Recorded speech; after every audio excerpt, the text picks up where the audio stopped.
کہ عورت کے لیے ولادت کے عمل سے گزرنا، بیٹیاں شادی شدہ بھی ہیں اور نواسیاں بھی ہیں الحمدللہ، میں بچے بند کروا سکتی ہوں۔ میں نے ایک کلپ ریکارڈ کروایا تھا تقریباً 1-1.5 سال پہلے۔ بسم اللہ الرحمن الرحیم، السلام علیکم ویورز، امید ہے آپ سب خیریت سے ہوں گے، ٹھیک ٹھاک ہوں گے۔ بچوں کا روکنا، حمل روکنا جائز ہے؟ کیسے حمل روکیں؟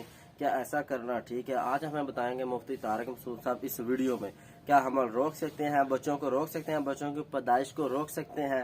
تو آئیے دیکھتے ہیں یہ ویڈیو۔ دوستو ویڈیو میں آگے بڑھنے سے پہلے چینل پر نیا ہے، چینل کو سبسکرائب کریں، ویڈیو کو لائک کریں، دوستوں کے ساتھ شیئر کریں، ہو سکتا ہے آپ کے ایک شیئر سے کسی کی زندگی بدل جائے۔ آج کی ویڈیو بہت زبردست ہے، آپ نے پوری واچ کرنی ہے، اسکپ نہیں کرنا۔ جن دوستوں نے سبسکرائب کیا ہوا ان کا شکریہ، ان کا دل سے دھنیہ واد۔ چینل کو سبسکرائب ضرور کیجیے گا۔ تو آئیے دیکھتے ہیں، لیٹس پلے۔ کیا نواسے پیدا ہونے کے بعد بچے رکوا سکتے ہیں؟ بنت صدیق: میری عمر تقریباً 40 سال ہے، میری 2 بیٹیاں شادی شدہ بھی ہیں اور نواسیاں بھی ہیں الحمدللہ، کیا میں بچے بند کروا سکتی ہوں؟ کروانے کا آپریشن کروا سکتی ہوں؟ بالکل نہیں، آپریشن کسی قیمت پہ جائز نہیں ہے، اور ویسے بھی یہ تو آپ کے لیے فخر کی بات ہے، آپ کے بھی اولاد ہوگی، آپ کی بیٹیوں کی بھی اولاد ہوگی، تو آپ فخر سے کہہ سکیں گے بھائی دیکھو میری بیٹیوں کی شادیاں ہو گئی، ان کی اولادیں ہو گئی، مگر ماشاءاللہ میں اب تک صحت مند ہوں، جوان ہوں۔ یہ بات خوب اچھی طرح ذہن میں رکھیں کہ جب عورت بچوں کی پیدائش روکتی ہے تو فوراً بڑھاپا شروع ہے، یہ بات طے شدہ ہے۔ میں نے ایک کلپ ریکارڈ کروایا تھا تقریباً 1-1.5 سال پہلے۔ اس میں یورپ کے جو میڈیکل سائنس کے جو بڑے بڑے ڈاکٹر ہیں اور گائنی کے ڈاکٹر ہیں خاص طور پر، اور نوبل انعام یافتہ ڈاکٹر ہیں، ان کے ریفرنس ان کی کتابوں سے میں نے پیش کیے تھے کہ عورت کے لیے ولادت کے عمل سے گزرنا بہت ضروری ہے، کیونکہ اس کی نیچر کا حصہ ہے۔ اگر وہ یہ سلسلہ روک لے گی تو اس سے پیچیدگیاں پیدا ہوں گی، اس کی باڈی میں مسائل پیدا ہوں گے۔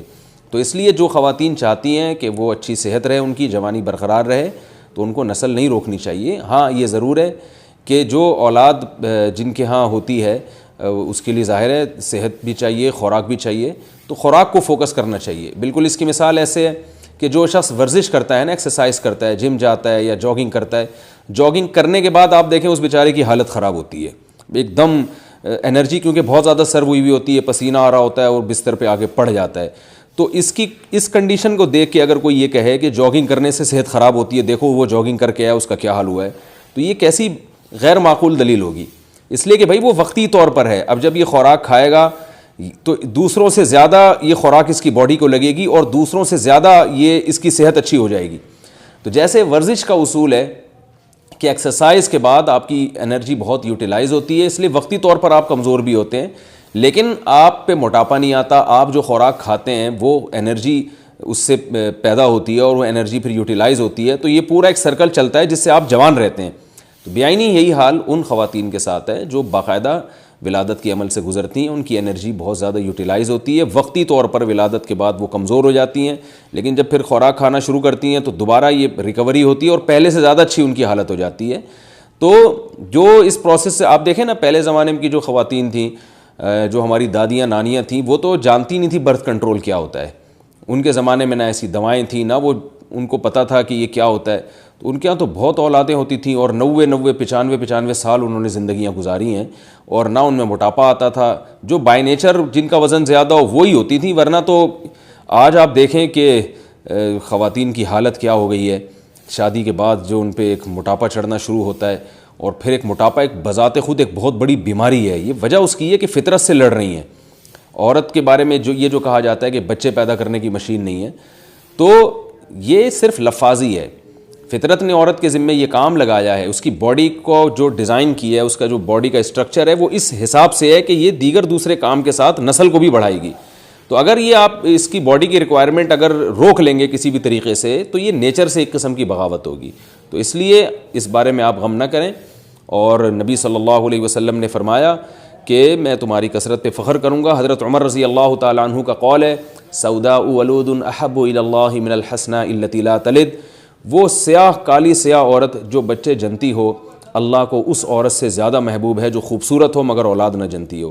وجہ اس کی ہے کہ آج مسلمانوں کی جو اتنی بڑی آبادی ہے، یہ تو ہماری مائیں جو ہیں یہ بچے جنتی رہی ہیں، جس کی وجہ سے ہمیں بھی حیات ملی، اور آج دنیا میں اتنی بڑی تعداد میں مسلمان ہیں۔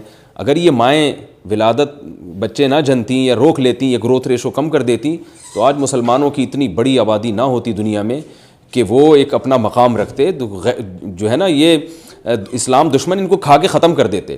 تو اس لیے نیچر کا بھی یہی حکم ہے اور قرآن کا بھی یہی حکم ہے, نبی صلی اللہ علیہ وسلم کا بھی یہی حکم ہے, فطرت کا بھی یہی حکم ہے, اور آپ کی صحت کی بھی ریکوائرمنٹ یہی ہے کہ نسل مت روکیں, نسل کو بڑھنے دیں. اور یہ آپ کے دنیا میں بھی کام آئے گی اور آخرت میں بھی. جب آپ کی عمر زیادہ ہوگی تو یہی اولاد ہے, جتنی آپ کی اولاد ہوگی آپ اتنی عیش و عشرت والی زندگی گزاریں گی. تو اس لیے اس میں اللہ پہ توکل اور اعتماد کرنا چاہیے. ہاں کوئی بیماری ہو, کسی ڈاکٹر نے باقاعدہ بتایا ہو, اور ڈاکٹر بھی واقعی ڈاکٹر ہو, وہ اس نے باقاعدہ بتایا ہو کہ آپ کو ولادت کے یعنی کوئی بیماری جسم میں ایسی لاحق ہو گئی ہے کہ اگر آپ نے اولاد مزید پیدا کی تو آپ کو یہ بہت بڑا نقصان ہو سکتا ہے, ایسی صورت میں وقتی طور پر روکی جا سکتی ہے, آپریشن پھر بھی جائز نہیں ہے. پارٹنرشپ میں نفع کا حساب اندازے سے کرنا. میں نے اپنے ایک دوست کے پاس انویسٹمنٹ کی غرض سے کچھ پیسے رکھوائے تھے. اس کا کام کپڑے کا ہے, ہم سال کے بعد حساب کرتے ہیں. مجھے کچھ ضرورت تھی تو میں نے اسے کہا کہ مجھے ہر مہینے میرے پیسوں کے حساب سے نفع دیا کریں. تو وہ حتمی حساب کتاب کے بغیر اپنے اندازے کے مطابق مجھے 2 یا 2.25% کا نفع دیتے ہیں. کیا یہ طریقہ کار ٹھیک ہے یا نہیں؟ بلال صاحب فیصل آباد سے. یہ طریقہ جناب بالکل ناجائز ہے, اس لیے کہ جب آپ نے انویسٹمنٹ کی ہے نا, اور ان کا کام کپڑوں کا ہے اور وہ کپڑا بیچتے ہیں یا کچھ بھی کرتے ہیں, بنا کے بیچتے ہیں, تو آپ نے یہ جو کہا کہ مجھے میرے پیسوں کے حساب سے نفع چاہیے, یہ غلط ہے. آپ یہ کہیں گے کہ میرے پیسے اور آپ کے پیسوں میں جو پرسنٹیج ہے, جو پروفٹ ہوگا, اس پروفٹ کو آپ ڈیوائڈ کریں گے کہ آپ کے ریشو کتنا تھا, میرا ریشو کتنا تھا. مثلاً آپ کی جو انویسٹمنٹ ہے اگر وہ 100% ہے تو پروفٹ مکمل آپ کے پیسوں سے ہوا ہے, تو پھر اس میں آپ یہ کہہ سکتے ہیں بھئی اتنے % میرا, اتنے % اس پروفٹ میں آپ کا.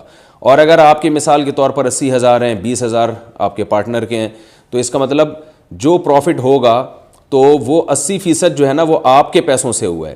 تو جو آپ کے پیسوں سے پروفٹ ہوگا اس پروفٹ میں آپ شرکت کریں گے کہ بھئی جو کام کرنے والا ہے وہ اتنے % اور مجھے اتنے %. وہ % کچھ بھی طے کر سکتے ہیں آپس میں.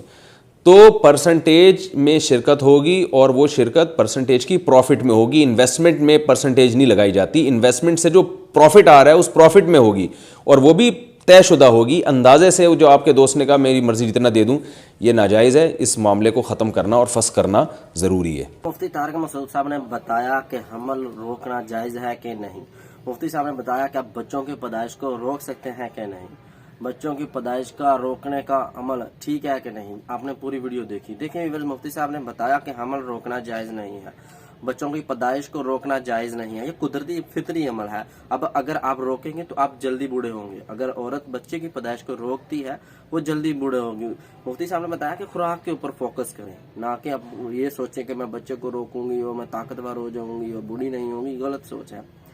اگر آپ بچے جنتی جائیں گے تو آپ جلدی بوڑھے نہیں ہوں گے, کیوں قدرتی ہمارا قدرتی کے خلاف فطرت کے خلاف جائیں گے تو آپ کو نقصان ہوگا, جس طرح مفتی طارق مسعود صاحب نے بتایا. ٹھیک ہے. اور اگر آپ کے آپریشن ہوئے ہیں تو اس میں آپ نے کیا کرنا ہے میں آپ کو آنے والی ویڈیو میں بتاؤں گا. تو آج کی ویڈیو میں اتنا ہی تھا کہ مفتی صاحب نے بتا دیا کہ حمل نہ روکیں, کیونکہ آپ صلی اللہ علیہ وسلم بھی فخر کریں گے آپ صلی اللہ علیہ وسلم اپنی امت کو دیکھ کے, اپنی امت کی اکثریت کو دیکھ کے فخر کریں گے. تو دوستو آپ ہرگز اپنا جو حمل ہے اس کو نہ روکیں, بچوں کو نہ روکیں. جتنے آتے ہیں آنے رزق رب نے لینا ہے, رزق اللہ کی ذات نے لینا ہے. ٹھیک ہے. جو بچہ آتا ہے وہ اپنا رزق لے کر آتا ہے. تو دوستو میں امید کرتا ہوں آپ کو ویڈیو کی صحیح سمجھ آ گئی ہوگی. مزید اس طرح کی ویڈیوز دیکھنے کے لیے چینل کو سبسکرائب کر لیں, ویڈیو کو لائک کریں اور دوستوں کے ساتھ شیئر کریں. ہو سکتا ہے آپ کے ایک شیئر سے کسی کی زندگی بدل جائے. ویورز, حمل روکنے کا طریقہ میں آپ کو پچھلی ویڈیو میں بتا چکا ہوں, آنے والی ویڈیو میں بھی بتاؤں گا وہ کیا طریقہ ہے. ملتے ہیں اگلی ویڈیو میں, دیجیے اجازت. اللہ حافظ.